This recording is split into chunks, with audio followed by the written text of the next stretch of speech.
Yo, yo, yo, yo, what up, what up, what up, what up, what up? Peace, blessings, glory, praise, honor to the Most High. Happy Monday, happy Monday, happy Monday. I hope everybody is doing well tonight. I hope you enjoyed your weekend. I hope you got your laundry done. I hope and pray that you washed your ass, brushed your teeth, combed your hair, got them knots up out of you. You know what I'm saying? Monday is here, and it's time to have us a good time. Shout out to everybody on TikTok, Facebook, Instagram, Twitter, Rumble, Twitch. Thank you all for pulling up. Do me a solid. If you're not subscribed to the channel by the end of the show, I hope that you will be. Hit that notification bell, tap in with us, join the conversation, join the panels. Monday through Thursday, we go live. I do reaction videos, I do paranormal videos. Whatever you need, we got it. Tonight, we got a good one for you. I'm excited to have my co-host back with us in the building. Some of you are going to be able to see her live right now. Some of you aren't. That's why I highly encourage you to come over to YouTube. Come over to YouTube and watch live direct. Watch live direct so you can really get that one-on-one feel with me and my co-host. This is about to be a great show. I'm excited. Let's go ahead and bring her up to the panel.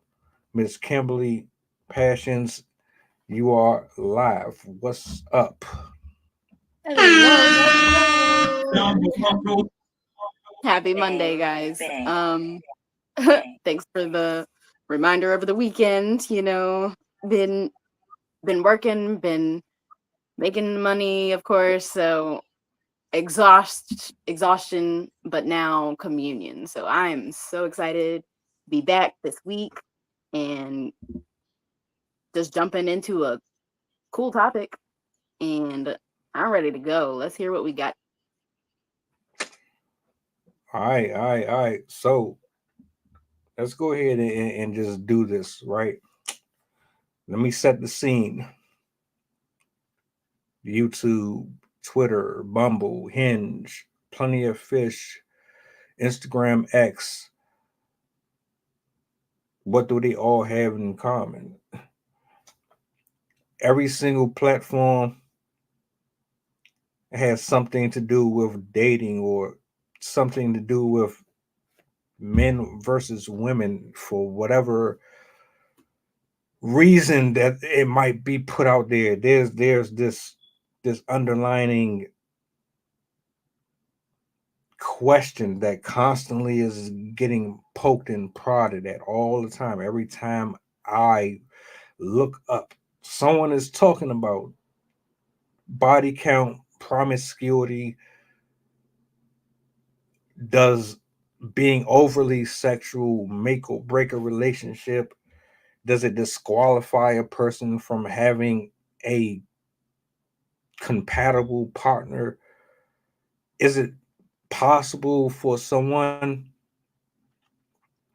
to have had a lifestyle outside of knowing you where they experiment, where they've had one night stands, they've dealt with various numbers of people for whatever their fancy was, and then they reach a certain age and they decide, okay, now after I've done slept with 20, 30, 40 different people, now all of a sudden I want to settle down, I want to be serious.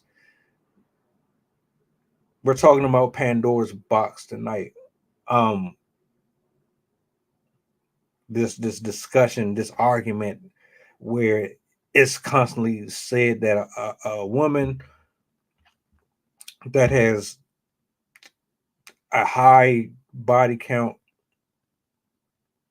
has been maybe doing OnlyFans, or they're just someone who's just operating with a high sex drive and has a past that might have damaged them because of all of their encounters, those women are disqualified from having the type of relationships that by definition society says is valuable because of their past. While men, on the other hand, they can sleep with as many people as possible and get away with it. There's no issue here. So um segueing into that, I'll give you the floor, your opening thoughts, and we'll go from there.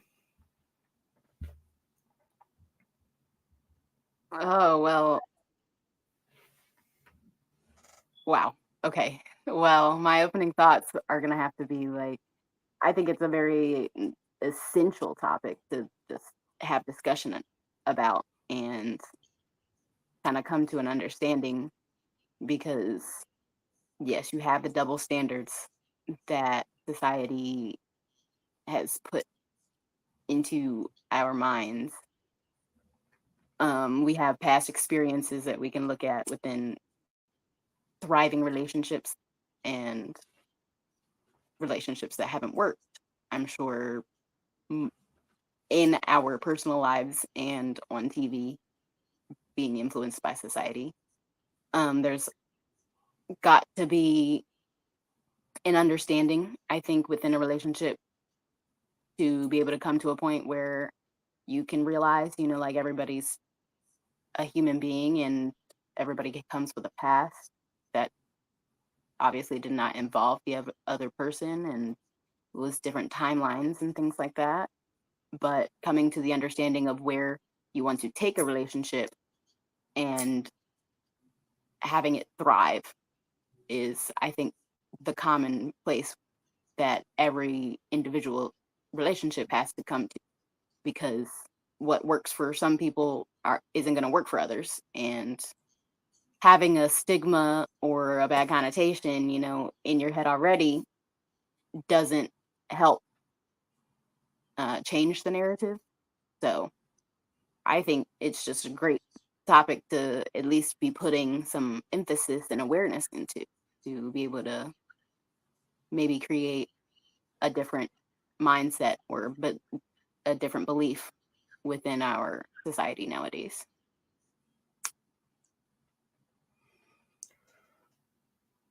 So I'll open up here and say this, right?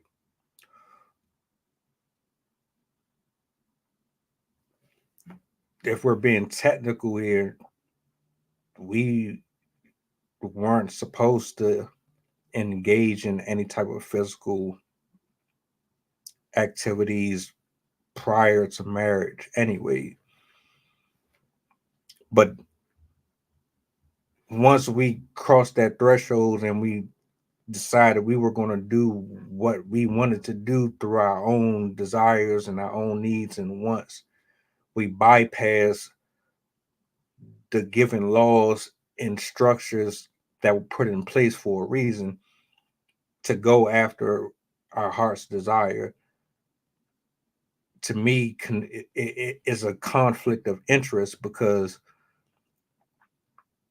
what your mind and what your heart want are entirely different things, entirely different entities. Once you cross that threshold, you've already disqualified or put yourself in a space where now you're susceptible to anything that comes to you out of the ordinances of God, right? So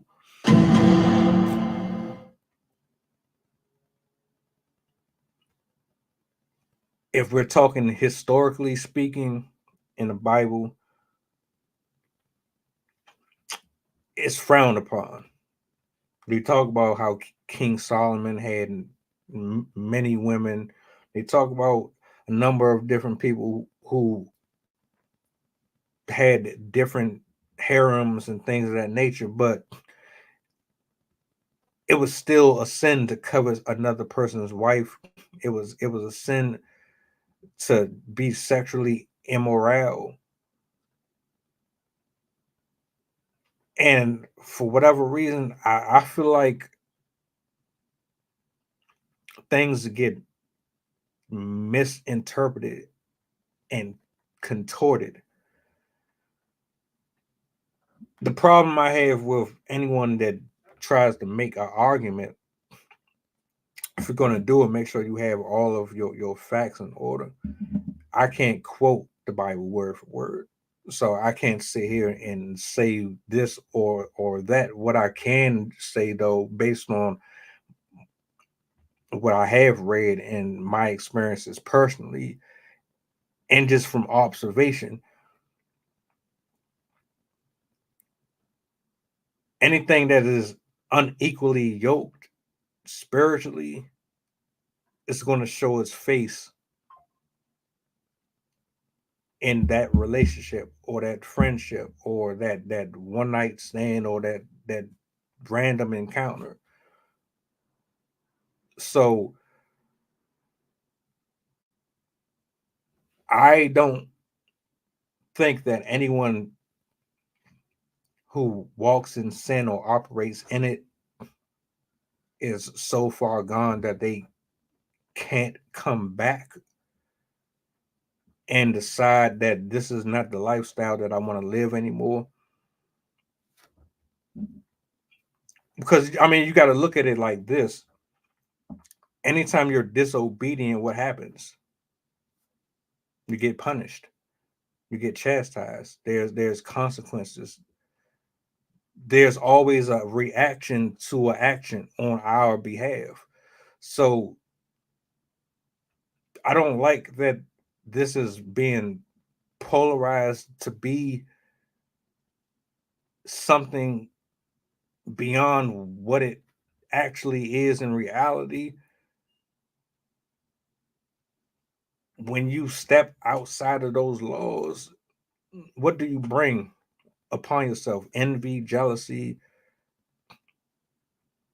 your emotions are irregulated. You begin to invest in people more than you probably should. You're blinded. You're not thinking clearly. There's just a number of different factors that come into play with being overly sexual. I'll concede right there, and I'll give you the mic back. I would definitely agree that. Okay, well, let me start by saying this. I know as humans, you have your natural instincts to procreate, to find mate, procreate, make more children. Um, that's an innate way of being. You have that within your psychological makeup as a human being. There's knowing that and being able to say no to oneself, which I believe that's kind of the thing that's overlooked. It's kind of endorsed to give into that because that's your natural way of being, and being able to become aware of that natural drive or want or desire within oneself, and being able to curb that or transform that, direct that kind of energy somewhere else that's a positive thing for our lives or somebody else's life. That is kind of what makes the person special. Not special, but differently yoked, because you won't find that in a lot of the people that you will be referring to that would say that this is okay.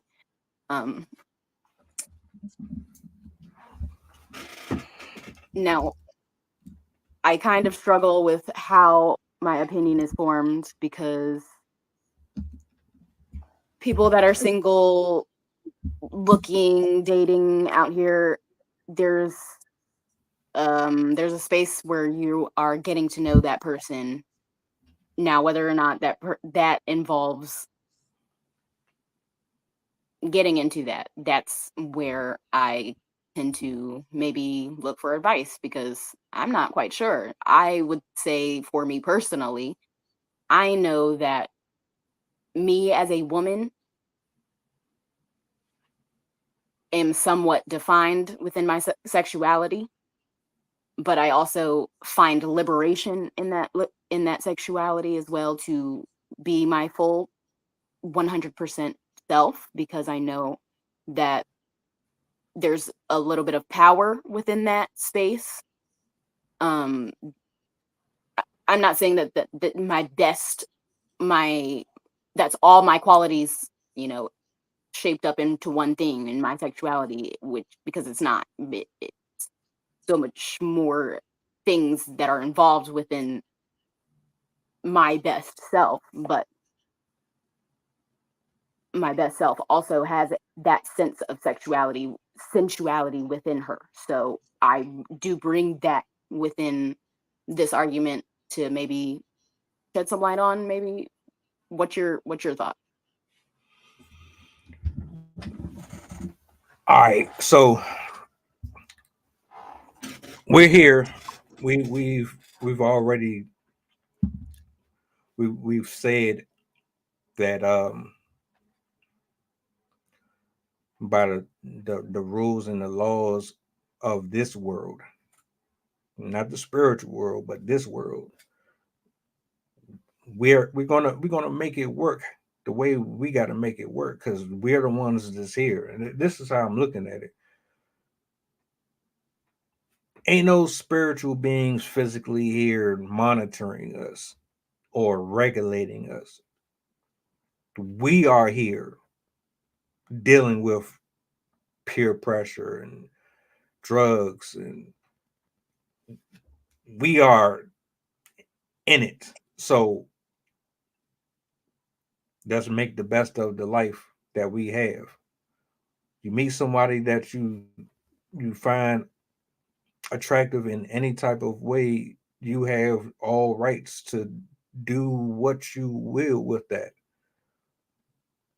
However, you have to understand that you are wired by by biologically biologically you're of the same cloth. You're both just opposite genders, but you're not wired the same. Your personalities aren't the same. The way you grew up weren't the same. So when these spiritual energies connect and they intermingle, that is a component that people subtract from their reason or their rationale for jumping into a sexual relationship or intimate one with somebody. Nobody looks at that part of it. Yes, by nature, people want to procreate. People want to find their matches. Maybe you just want to be out here having fun. But the problem with all of that is you're eventually going to get older. Not only that, if I go back in time and I look and think about every single person that I had and if I look at everybody that I slept with, right, I've either picked up a part of their personality, which I wish I never did, a part of their spirit is still connected to me in some type of way. You know how I know that? Because I can still have flashbacks and think about every single person. I can remember them. I can remember who they were, good or indifferent. Did I like them afterwards? Did he make me laugh? Did he piss me off? I can remember all that because a part of you still is attached to them people. And the more and more you sleep with people and this, that, the third, it makes it difficult for you to be able to unwind and truly be yourself because you all of the damage and all of the drama and all of the ups and downs and all of the comparing, this person did this for me this way, this person kissed me here this way, but you don't do that. This person did this person did that. You find yourself constantly, it's like being a hoarder. Let's say you just bought a brand new house. You like to go to the flea market or you like to budget buy. You just start buying shit, buying shit, buying shit, buying shit. But you don't get rid of nothing. It looked pretty. You thought it would look good on the wall. And it did for a while. But then you got bored with it. It broke. Something cracked. Then you took it off the wall and you replaced it with something else. Well, what happened to what you had up there the first time? You didn't get rid of it. You just packed it up and put it to the side. Imagine doing that for 10, 15, 20, 20, 30 years. So you've accumulated all of these faces, all of these memories, all of these arguments, all of these conflicts, all of these laughters and orgasms and failed orgasms and terrible this, that, and the third. You don't get rid of none of it. It's just there. And when somebody you actually want to give yourself to the right way, they can't even walk through the fucking house. There's no space. Where they gonna go? They can't sit down because you got cockroaches. They can't eat from your plates. Your plates are filthy. And don't let them go in your bathroom. You got bodies laying everywhere. And when I'm talking, I'm not speaking in literal. I hope don't nobody think I'm speaking in literal. I'm talking about the remnants of those spiritual portions that are still with you because you didn't get rid of it. You still got it on and got it around you. And the thing is, whether or not people really understand this, it really does change your psyche. Look at it this way. Are you the same person you was before you were introduced to sex? The person that you was before you had your first encounter, are you that same person? Do you still view the world the way you did prior to that? Probably not, because those exchanges, you got a chapter for every story, and something changed. I concede. Well, I like everything that you're saying, and I would 100% agree that yes, we leave ourselves with everybody that we encounter, and especially sexually, because that transfer, it's a transfer of energy, because that would incorporate your not your, but the popular belief of not being unequally yoked, because that's what you are leaving behind or with somebody. And of course, the energy that is now attached to you or with you is gonna eat away at you. It's gonna change your psyche, like you said, and I 100% agree, because you carry around those people until you do some inner work, some cleansing, some healing, some looking inside, and then a separation from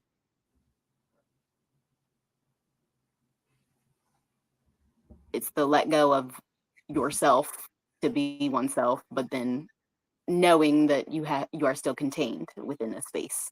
You do not roam with that roam outside of that space. Kind of your control. So having that, it's very important not to willy-nilly out here just being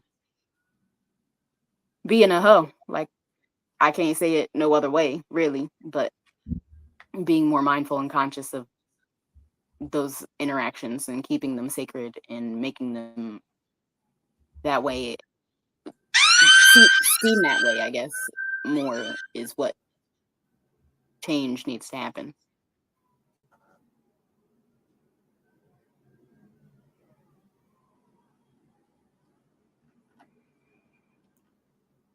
You know, every time I hear someone talk about this,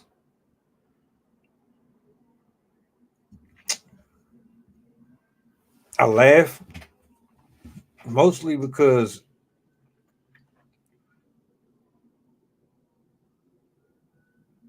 for one, if you were never introduced to it, you wouldn't have nothing to compare, right?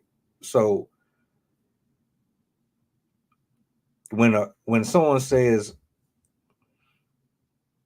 and I can ask this question, when a person says they need experience,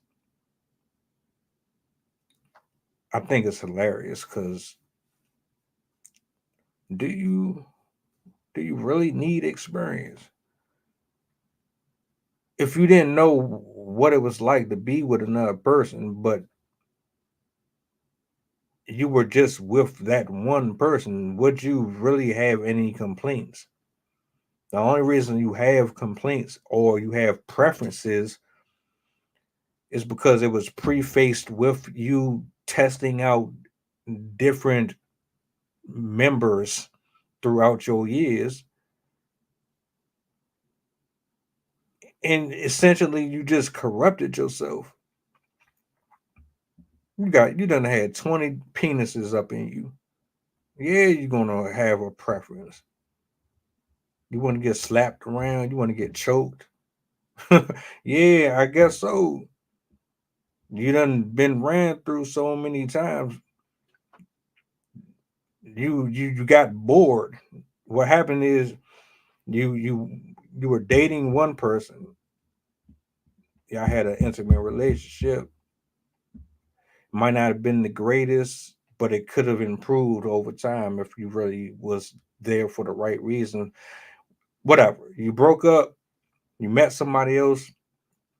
That person ain't nothing like him or her, and they do things just a little bit different. Now you're curious. Now you wanna see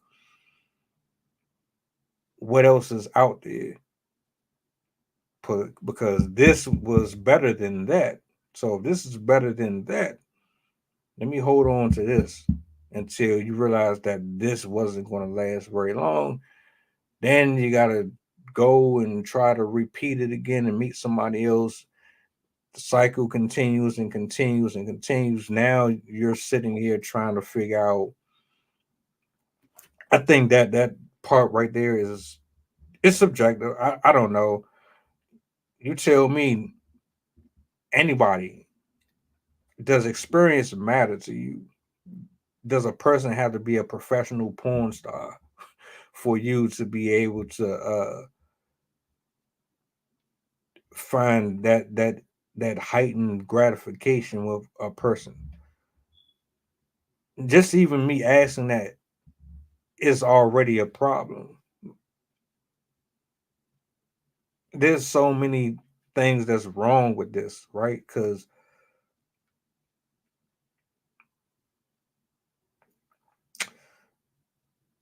how can I say this? You wouldn't have to decide to be celibate if you would have just remained celibate in the first place. How dare you? If you would just remained celibate, you wouldn't have ran into so many broken hearts and shit like that. And you would have just been blinded to it. Me personally, I could care less. I could care less if you know how to do backflips and all that shit. Because, I mean, truth be told, if you're not, if the chemistry isn't there anyway, is not going to work regardless. But the point that I'm trying to make here is, you see how messy it gets when you get involved with multiple people. I can see.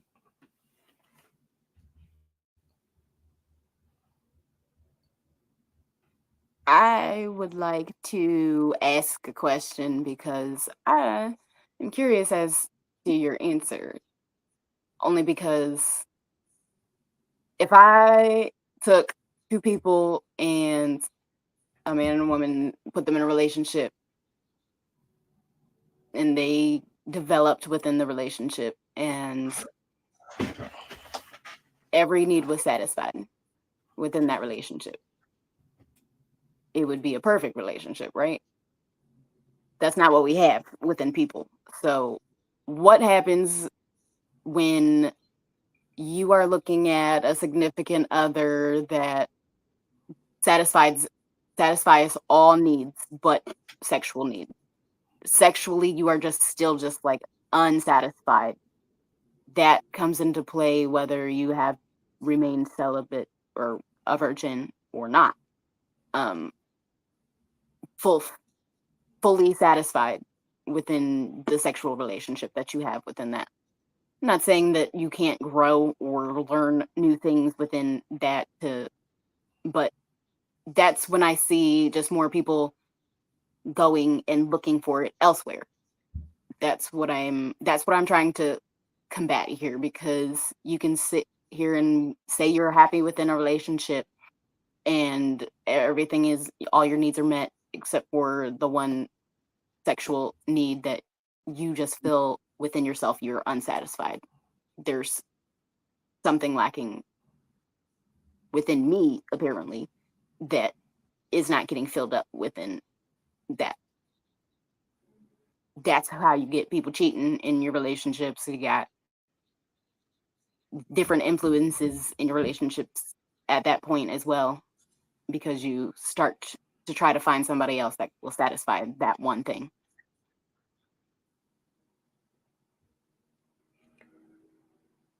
Are you gonna have relationships that are gonna be like that, whether or not the celibacy is an issue or not?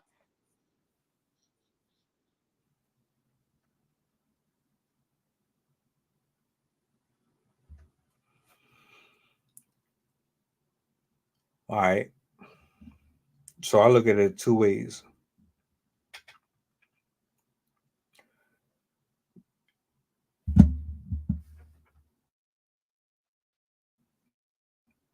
At my age,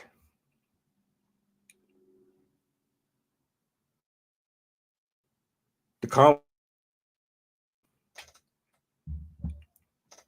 when I talk to you, I will know. See, men in general are already locked in aesthetically. We know just based off of face value. But I gotta talk to you. Once I talk to you and the exchange gives me what I need from it, That will tell me everything. Secondly, nothing is perfect.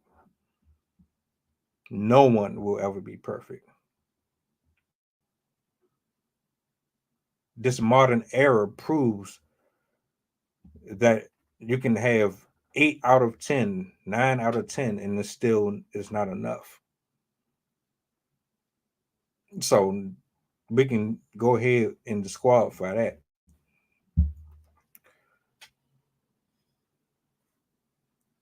The way that you need to be stimulated is different from the way I need to be stimulated. Somewhere there's a disconnect.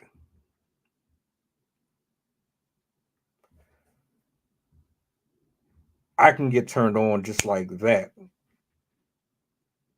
just off of the strength of you being feminine. If you're being feminine, you're not being masculine, acting like Hulk Hogan, you soft and things of that nature, and you talk to me like you hold me to a certain regard in your eyes, that's going to do it for me. Conversation to me is 90% of the structure behind having a successful, intimate relationship with anyone. I don't care who you are. If you know how to talk to a person and keep them locked in, they're not going anywhere. Let me elaborate a little deeper than that.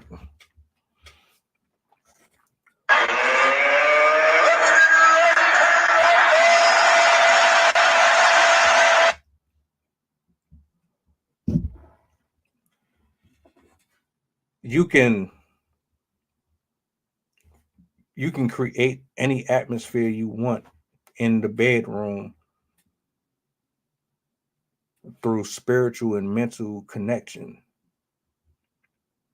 All I got to do is learn your language, what you like to eat, your goofy ass attitude, your snarky remarks, your sarcasm. All I got to do is learn how to shift your attitude,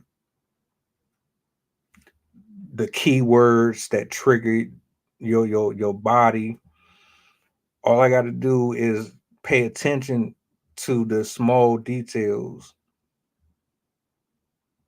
Like you might walk a certain wave on one side because it it does something, or you use certain words throughout your day because those are words that you were brought up on. It's one of those situations where, and I know this is real, I don't know if people really understand it. When you're locked in with a person and you know how to understand who they are as a human being, just that's just the basics. Mm-hmm. It won't be hard to have that sexual chemistry. And even, let's say, for whatever reason, if you're not having that, you already knew that immediately. But what happens is you try to force it. You're attracted to the person, but you're not sexually attracted to the person because there's something missing. But you know it. You know there's something missing. You're trying to figure out how I can get them there, how I can get myself there so that this can work. But it won't work because you're not in sync with that person. So you force it and you force it and you force it, and you waste your time, they waste their time. That's why I say conversation is definitely a good 80-90% of what's going to make or break it. Hopefully that answered that question. Um, yeah, I've it's it's been a long time since I've actually been there, but it's possible. And folks who think that all it takes is that physical aspect, no. See, you can be physically drawn to a person, but you'll never have an orgasm. Mm-hmm. Y'all can have that sexual chemistry, but if you ain't locked in here, hold on, let me see if you hold up. If you're not locked in up here in the head, in the heart, if y'all ain't like that, it ain't gonna never happen. But that's just me. That's just how I think about it. So I give it back to you. Well, I definitely like your answers because I figured that's exactly like where you were gonna take it, only because it's the levels that we be on out here. Because yes, there's gonna be the difference between me and this other person that I need different stimulation than they do, because I have had to just become aware of myself and know that yes, I need that the mental stimulation, because yes, speaking from my own experience, yes, I have been able to look back at those encounters and be like, this is exactly like what was wrong with this, because there was zero mental stimulation at all. This is not going to work. That's not going to keep me satisfied whatsoever. So knowing that within myself, I have to establish something first. There's got to be conversation that happens. There's got to be some kind of engagement of my mind to be able to put me into, yes, the space where we are flowing and thriving and within a relationship. Because the physical attraction, that ain't it. And plus, like, you hear cliches, looks fade, time and gravity are best friends, like that's your looks are going to change. You're not going to have them forever. Beauty is in the eye of the beholder. Well, if that eye of the beholder still isn't satisfied and stimulated within the space that they need, that's also going to change the evolution of the relationship. Now, establishing that foundation, the conversation, like you say, is 90% of everything, because the engagement within a conversation that you have the exchange, and you have an understanding and comprehension. And I really do believe that it is the fault of, I would say, probably our generation, and stemming from past generations, that I find the biggest fault of ours is that we don't take the time to establish the foundations anymore. We don't even take the time to have the conversations anymore. It's the getting to know the person that is just overlooked and skipped within the steps, and then we are out here wondering why things aren't working within the relationship, and like, why I gotta sit here and keep yelling at this person, or because they don't listen, or like, that's because you don't have that kind of, you're not locked in on that same page. You haven't tapped into this. You're not on the same flow. You're not on the same levels. You're not connecting within where you need the intimacy, the simulation. You're not on the same page at all. How do you expect anything to work that way? I definitely had to realize that like after getting out of my relationship, that I had zero emotional connection within that 5 years, and it was something that I hadn't even realized. And I was like, wow, no wonder things just don't work, because we weren't even on the same page. And that's something that I have promised myself within my next relationship that I'm going to have, because there's got to be some kind of foundation that you can build on. Because if you don't even have that, you can't build anything. You're setting yourself up for failure at that point. And it's really sad that people don't realize that that's most of the time that's the very thing that you're missing or you're lacking within your relationship, is that same page connection. Because engaging my mind is something that I need on a daily basis to function and thrive. Engaging that on a level that meets me at that level and takes me to other levels is what I find attractive. So I have to find that within a person out here. It's been my experience that I don't find very many people on my level. So I tend to stay to myself. It's not the fact that I want to isolate, me from people, but I also know that if you cannot get on my level, you're not here for me. That's for sure. And I'm not here for you, because I don't have to lower myself to your level. It's up to the person that, of course, you find to do that, that you can come to an agreement with, that you can meet in that space and have that kind of connection, because that's what's important. That's what I feel is the strongest of bonds, to get to having the will to take on the challenge of falling in love or with somebody, because that to me is a challenge. That's a challenge for me to get to know a person to their 100% core. For that to happen, I have to be able to make that space for that person to be able to be their 100% self and not expect anything in return.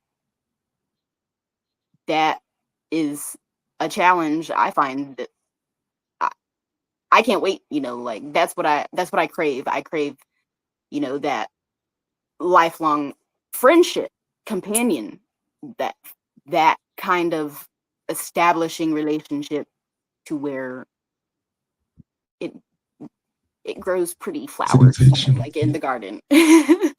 But hopeless romantic, call me whatever, I don't care. It's something I find very, very important, especially for me personally, to be able to thrive or function the way that I need to out here, to be able to live my best life at my highest self.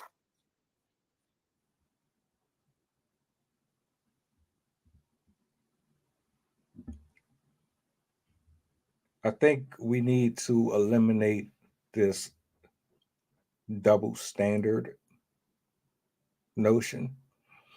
The double standard has what it has done, it has allowed men and women to operate from a place of, if they can do it, I can do it. And because we look at if they can do it, I can do it, all it is furthering it is this idea that you can just go out here and replicate or duplicate mannerisms and profiles of other identities that aren't linked to you directly. Everybody's path and everybody's purpose is solely linked to one source or another. Now you determine which one it is. Mine's is linked to the one who created me, God Himself, Jesus Christ. Other people might not look at it that way. That's your preference. But with the double standard, it allows people the leeway to be ignorant. It allows them the opportunity to be perverse, to experiment, to degrade themselves, to make excuses without being held responsible for their decisions and choices. Double standards have allowed people to say, well, if he can sleep with 20, 30, 40 people because he makes 100,000 a year, or because of his name and the title that's attached to his name, then I, as a woman, should be able to go out here and have emotionless intercourse with whoever I want as well. We need to stop with that, period. It's not cool on either side. I'll say it. It's an unpopular opinion, but I'll say it. It's not cool on either side. It's dirty. And I just uploaded a video. Somebody commented, was like, did you know that like 85, 90% of the US is contracted with herpes? 80, 85% of people in the United States have herpes. Yeah, you go to Houston. Houston is overrun with HIV and chlamydia and all these different diseases. So I find it comical when folks try to have these discussions and these arguments over, well, a man can do it because a man had to work hard for it. A man had to work hard to build himself up and to create this lifestyle and this, that, and the third. It's not acceptable on either side. I ask the question, can you look at someone, if a person approached you and said, look, we seem like we on the same page here, we have fun together, etc., but I, as a man, have slept with 70 people. Are you going to treat him any differently? Are you going to look at him any differently because of how many people he laid down with? And then the question is reversed, asked to us.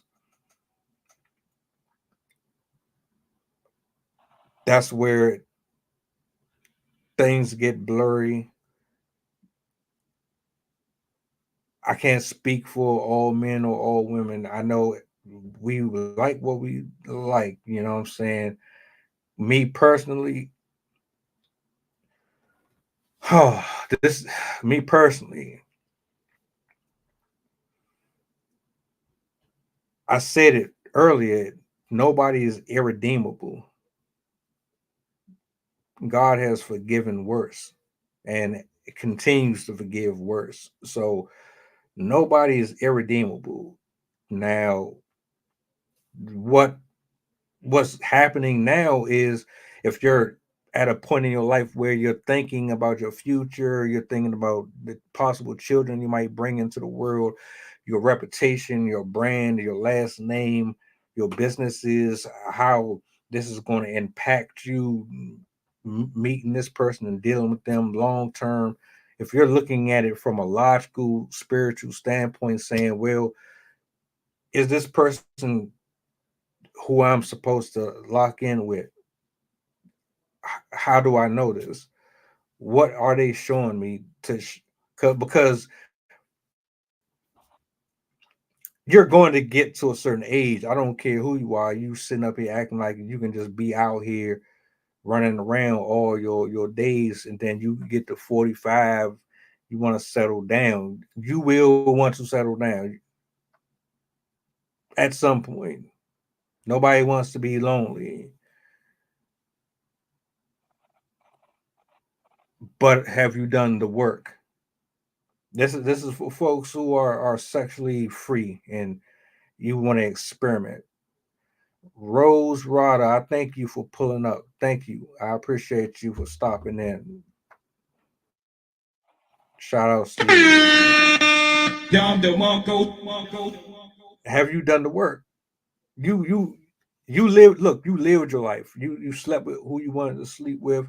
You've made the decisions that you made. You suffered for it. You had the trauma. You went through every single carousel of BS that comes with being out there like that. You nobody has ever been exempt from the repercussions of their choices to be in certain positions with people.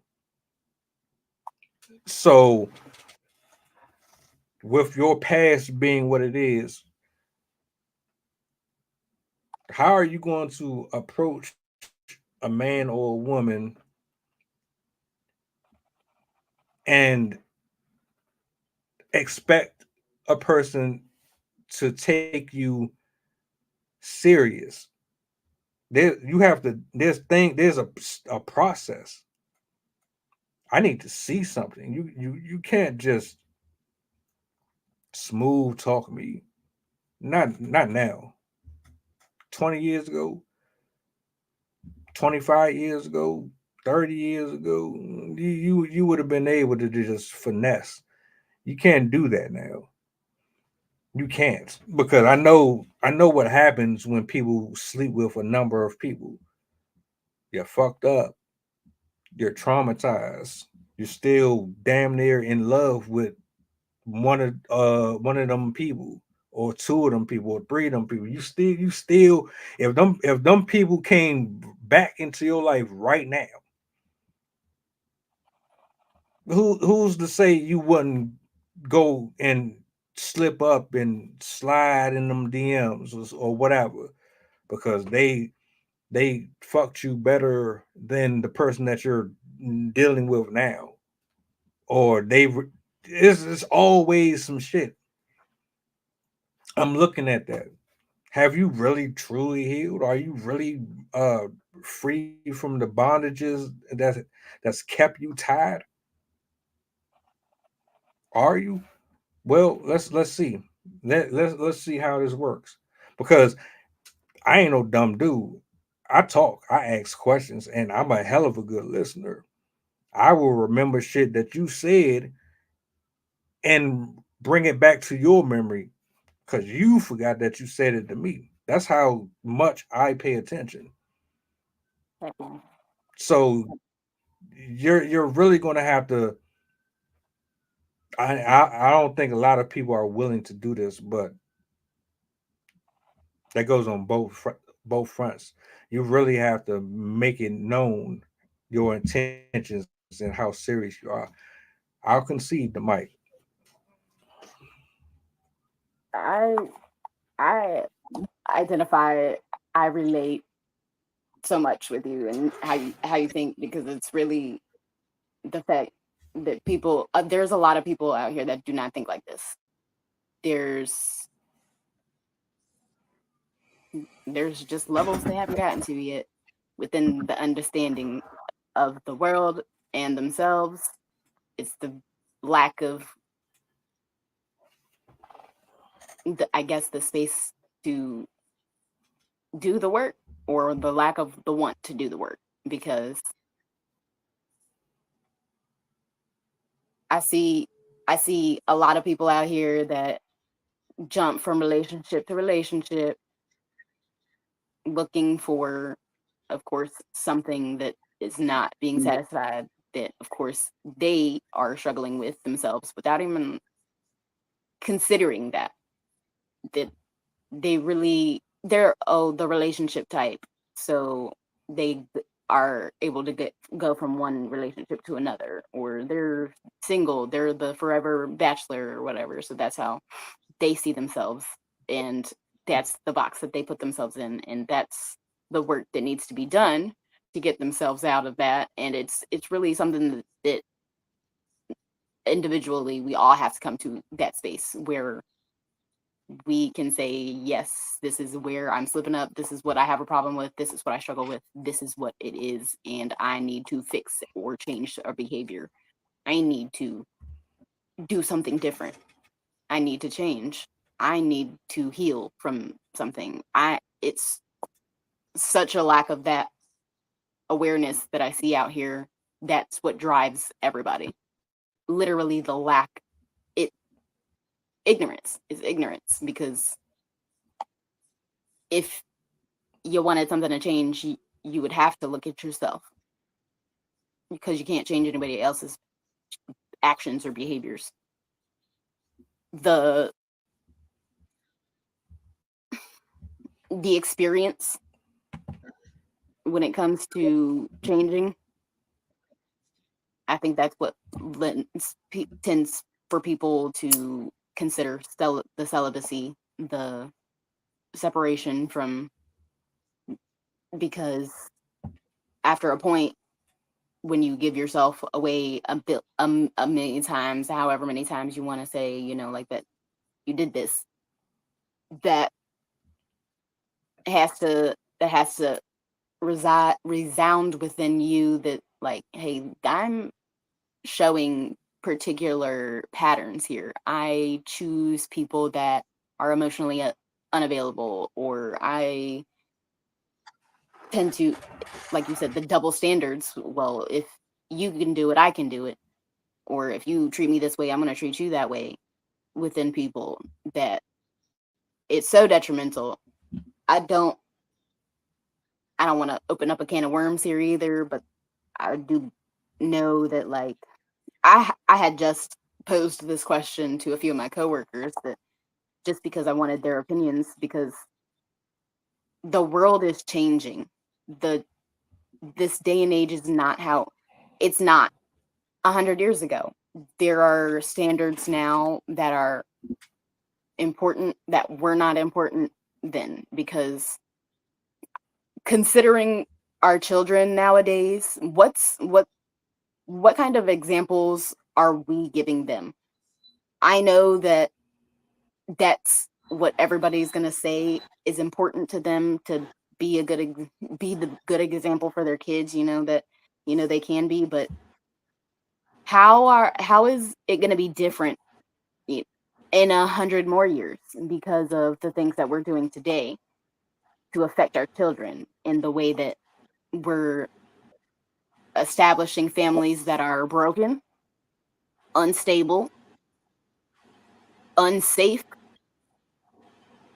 We're introducing new concepts, like kids used to only really see a man and a woman as their parents. Now you can see anybody and everybody as your parents.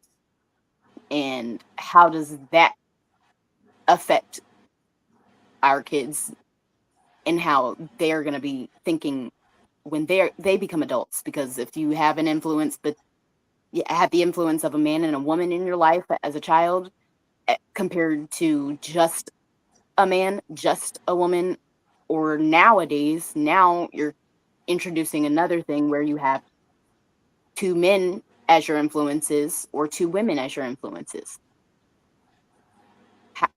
and affecting our children in ways that honestly we don't even consider the consequences for.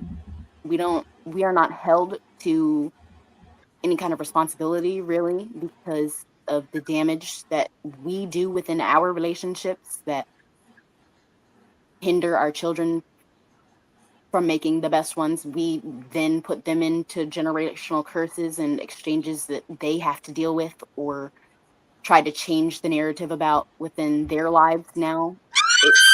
It's crazy to me that it's not more important to us, because dating nowadays is like a game. Is a game because people are just out here like putting themselves into a pool of people and saying, I'm dating and figuring out, oh, this person, I don't like this person, or this person does this, and so I don't like that for this for that. It really should be like, it should be something like an extreme sport, and it really should be on an intellectual level.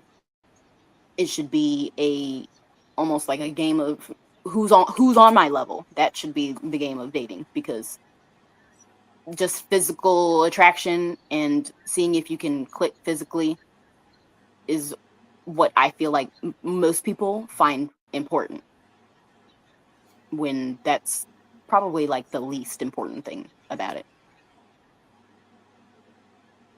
That's just my mindset, my opinions, because I think it's very important, but a lot of people do not share that opinion with me.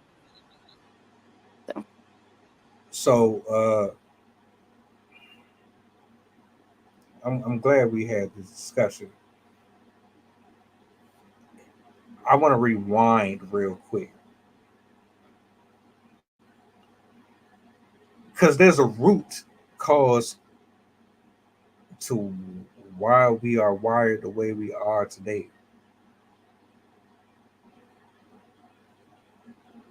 When I grew up, it was Legos, it was playing in the dirt, it was making basketball courts out of crates, cutting the bottom out, hanging it on trees.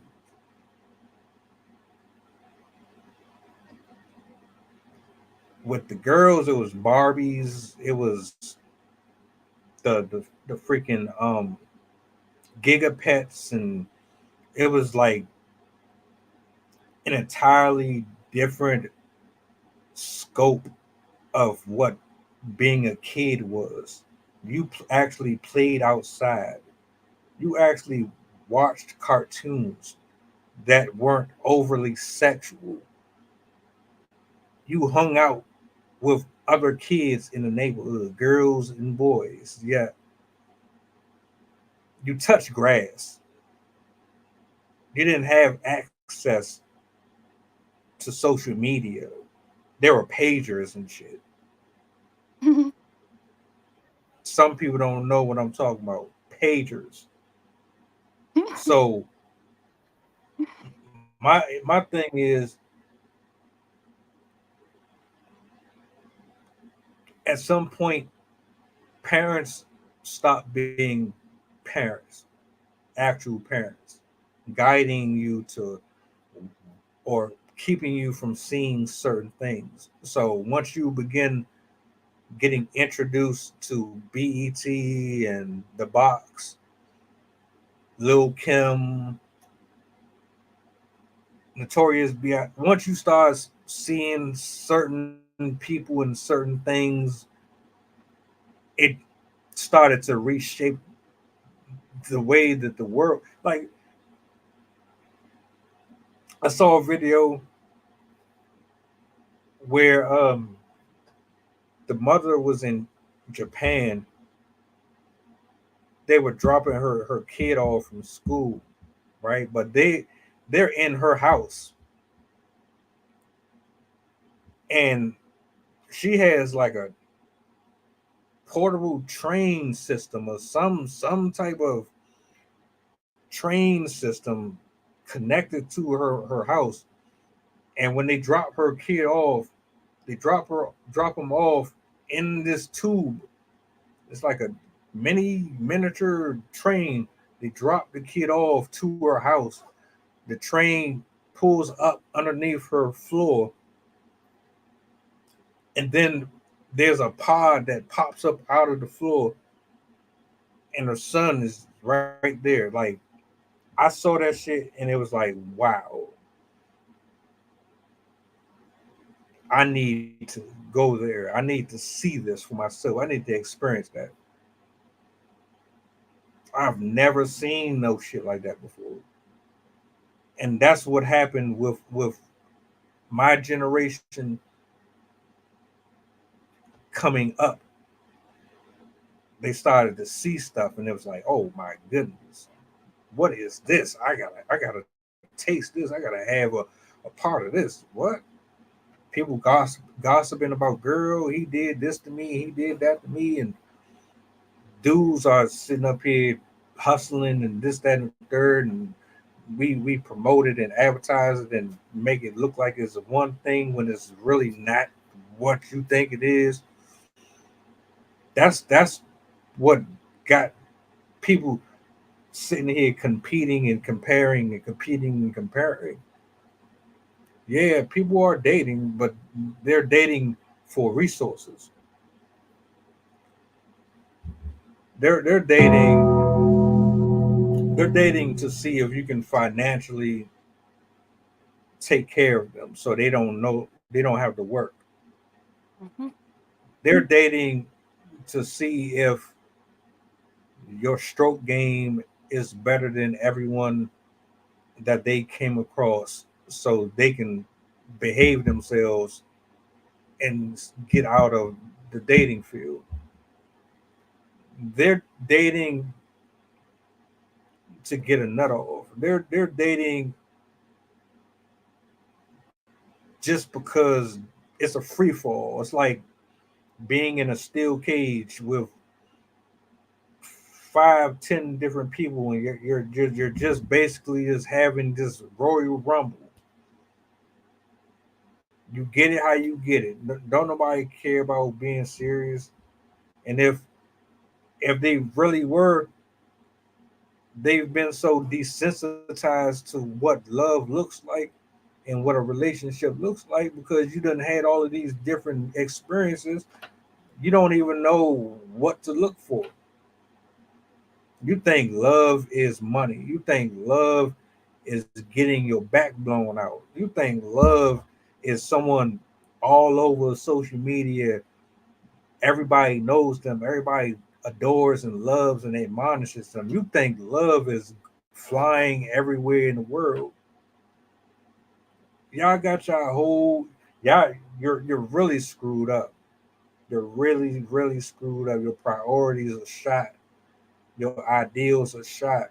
And y'all keep getting up here on this camera trying to cap men ain't shit, men ain't this, men ain't that, women ain't this, women ain't that. Well, what do you think happened? We got here somehow.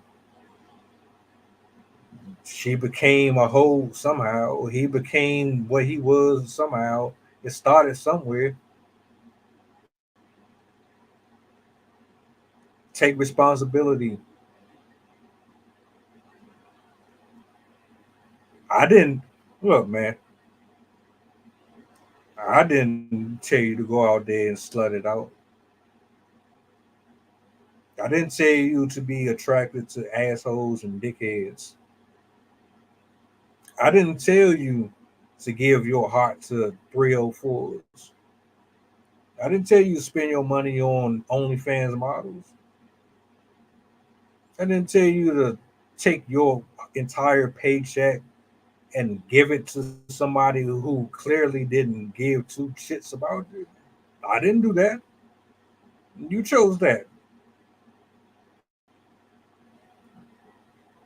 Your flesh spoke louder than your spirit did. Let's keep it a being.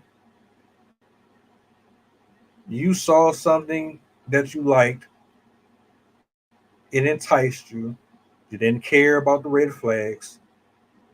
All you saw was the rapping, and you said, "What the hell? It can't be that bad." You decided that you were going to take the risk anyway. So why are you acting surprised when the shit doesn't work out? But you do act surprised, and then you repeat the cycle over and over. The method might, the person might change, but your method never did.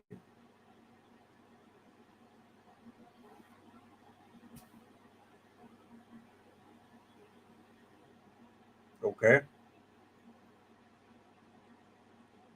I think ideally most people would like to be with the mother or the father of their child. I don't think anyone in this entire earth thought in a million years that they will be single parents, that this wasn't going to be this. Or maybe you knew and you just didn't care. You just, and I know I've done this shit before. I would see a pretty face and it would just be like, you know what? They're a piece of shit for real. But damn, she got a nice body on her, man. Fuck shit, man. Fuck it. Fuck it. And but it don't add up. Like the beauty does not equal the bullshit that you get in return. It never does. So now what you gonna do? Now it's time to start rethinking your format. It's time to start changing up how you view human beings, how you view the dating market, how you value yourself, how you value other people. I digress.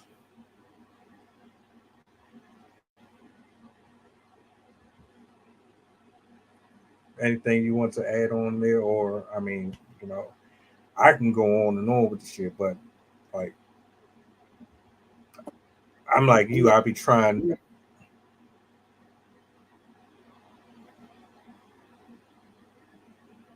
I do struggle with making it concise, only because yes, I could ramble all day about my opinions, about it. I would love to digress just a little bit more too, just because I have to express, like, if I had one wish in the world, if I had one wish, like Ray J said, it would be for our children to be able to stay kids for as long as they can. Our children need to be able to stay kids for as long as they can. I'm talking past 18 if they have to. It's really because I see the lack of childhoods out here.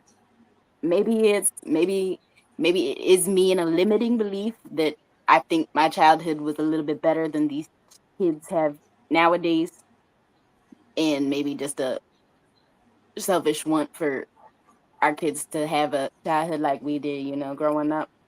Only because the nostalgia that I have of the day and age, it was, and it was only 30 years ago, the late 90s, early 2000s.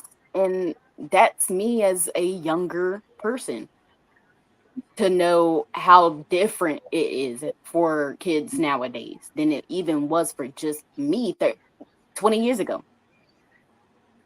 And how childhood was a thing that, of course, you took for granted, when you were a kid, because you wasn't privy to all of everything that is going on out here that people are focused on and making important and wanting to implement into your life and have your life structured in a way that, you know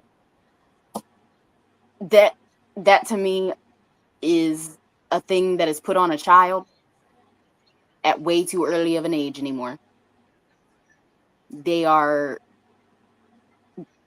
given the knowledge, exposed to the world too early, and it creates confused adults, and that is the detriment that we are doing to our kids by making them grow up and see and deal with and be the adults that we need them to be, because of the situations that we put them in or bring them into or expose them to. And I think that's a damn shame, and it needs to stop. We need to let these kids be kids for as long as they want to be, because the world is gonna make them grow up at a certain point. Let that it has to happen naturally. They have to put themselves into the world and then realize, like, oh yeah, this is gonna be a shock. But I believe like creating that bubble for a child is almost too important, and it's just overlooked anymore because we want our kids to be adults, and I don't understand why. That's not what they are. They have play dates to look forward to and making friends and you know games of kickball and baseball and stuff to go play outside and to grow up being out with the other kids and exposure to the dirt, and cooties and shit that these kids, I feel like, are really only involved online anymore. There's an online development. Is their school. They tend to cringe at even going to school anymore because they don't even want to be socially involved. You want to sit here and be a number one influencer on social media, but don't even want to be social. You hide online. You hide behind your technology, or play in your video games, or just anything. Saying your comments, just being an online presence. It's a thing that I know for a fact is very much different than how I grew up. Knowing that, and knowing that I have always been a person that has wanted a family. I've always known that it is going to be my path to be a mother, to be somebody's mother. That has me scared as hell to have kids anymore. That's been one of my driving factors for years. I cannot wait to become the person that I need to be the best mother that I can be. I'm scared at this point now to have children because of the ways of the world and how kids aren't even raised the same ways that I was. And having to take on that kind of challenge in this day and age is so scary, because how do you protect your kids out here anymore with everything going on? But knowing that, right now that's not what I meant to be doing. So always having that kind of in the back of my head means that I have to establish something different. If I'm going to be the mother that breaks the generational curses that I have within my family to break and to overcome, I have to have something different within the relationship that I get into. I have to have something that's founded on something else that's not, the agenda of the world. I need something different. I need something that I can stand on and build on, so that what I know for my future comes to pass within my children.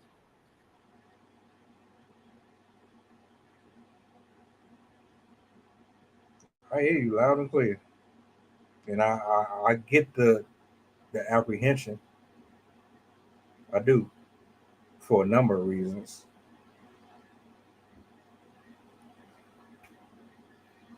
Y'all don't really understand like the severity of just her statement here in the last 3 minutes.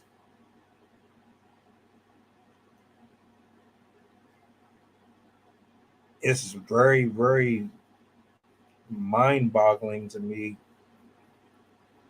how this concern doesn't really bother people,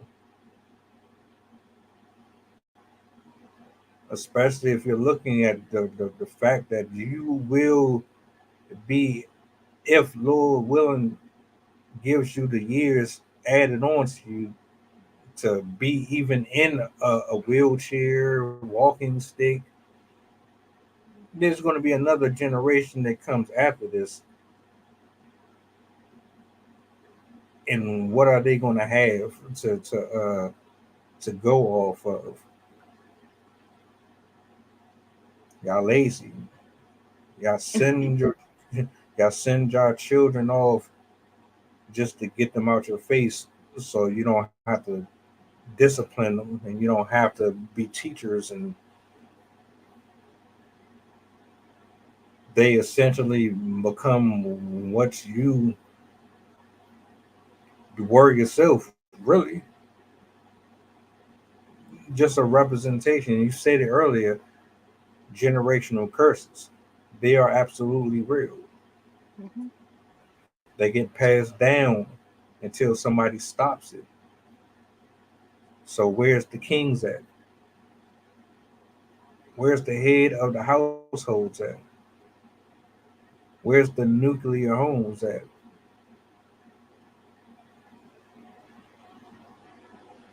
My question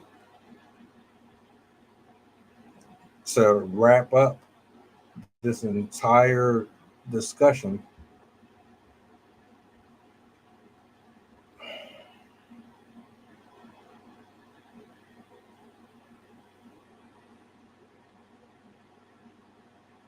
does everyone deserve love?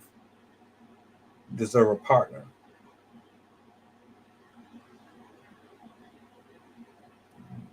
And I'm speaking in general, especially if you're reformed or you claim to be reformed. That's what this entire case study, whatever you want to call it, that's what this is all about. Can't Does a person deserve love despite their history?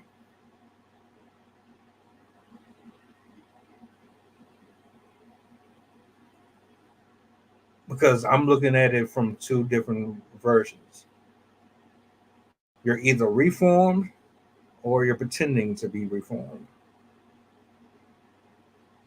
I will know if you're reformed and I will know if you're pretending.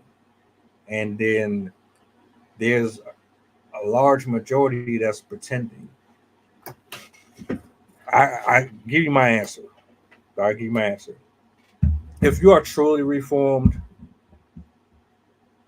God bless you. Really. Because I know I have a hatred for anyone or a negative thing in my body for no one. I want to see everybody healed and happy if that was possible.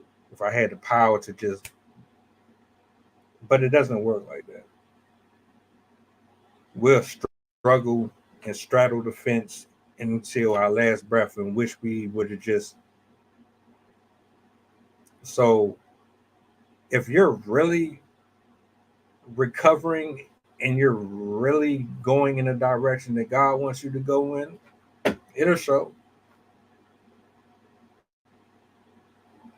And I believe a person who is really reformed deserves whatever God wants them to have. It's not my place to determine that at all.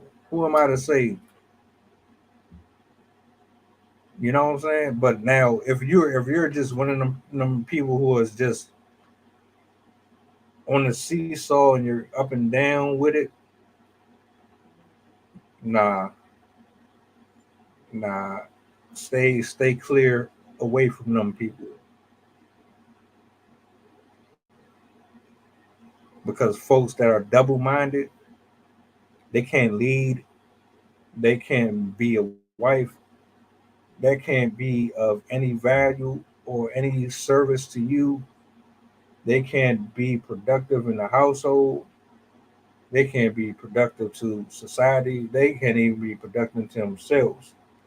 Stay away from double-minded people. Really. So I believe truly reformed people, they a person who is really reformed, pronto salutes. A person who is truly reformed will do everything and anything to make it known to you, to themselves, and to the creator that their heart has changed. A person who swears up and down that they ain't doing that lifestyle no more, they are never consistent. And because of their inconsistencies, they bring recklessness with them. So that's why you shouldn't even just be randomly out here on that roller coaster. But those are my closing thoughts on that. And this in particular, do you have anything that you want to add on to that question that I just asked? I know we winding down. I just want to hit that home No, run. I 100% believe that yes, if you are 100% reformed, yes, God bless you, because you have achieved something, that a lot of people cannot get to. How about that? Because of the tendencies to go back and forth, back and forth, back and forth. Does that not get tiring after a while?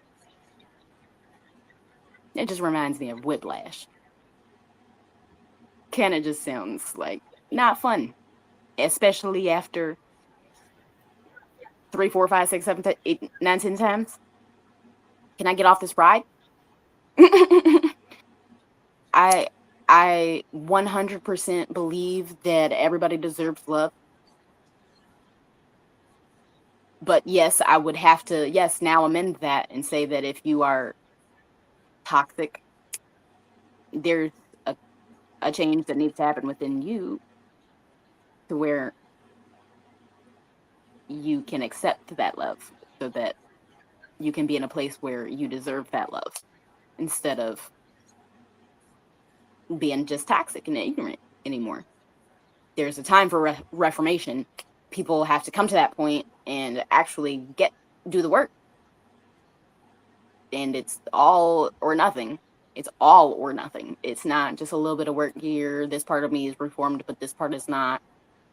It it really does not work like that. And having a history does not define you or define a person. It creates who you are. And the history that a lot of us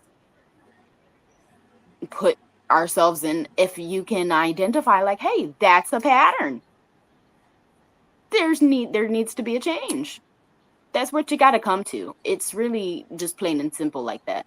Because if you refuse and you sit here and keep lying to yourself, keep telling yourself the same lies, you're going to keep believing the same lies, I guess. Or you're going to still tell the lie. Whether you believe it or not, that's up to you or on you. But to answer your question, yes, I do believe that even if you have a history, yes, you still deserve a love. You still deserve love. You have to put in the work. That's what I believe. Because if you don't do the work, maybe the deserved love that you were supposed to have isn't going to be there anymore for you.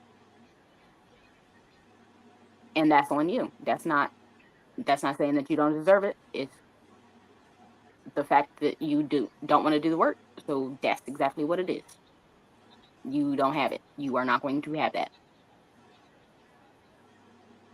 So I'll leave it there.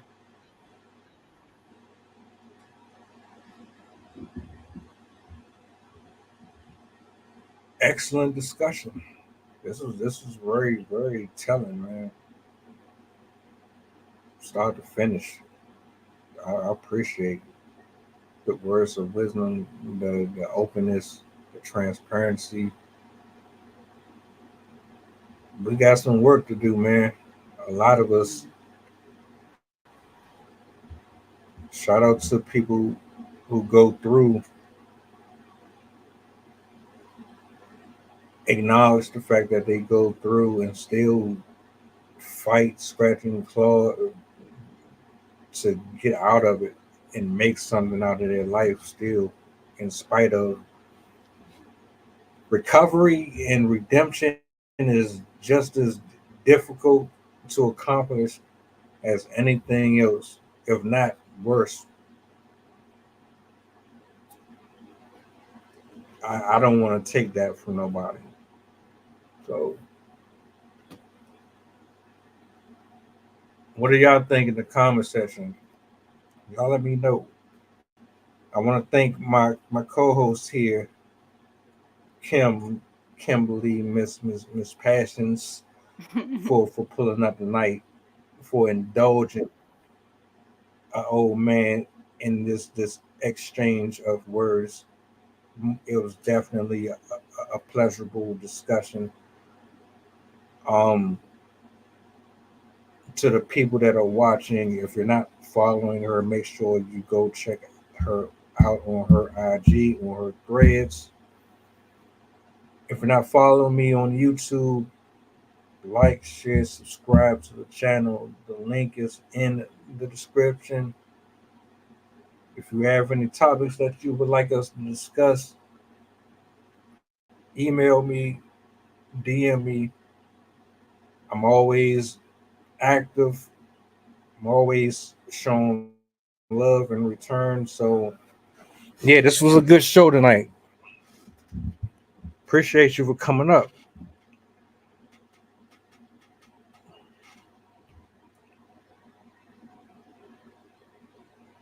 Now,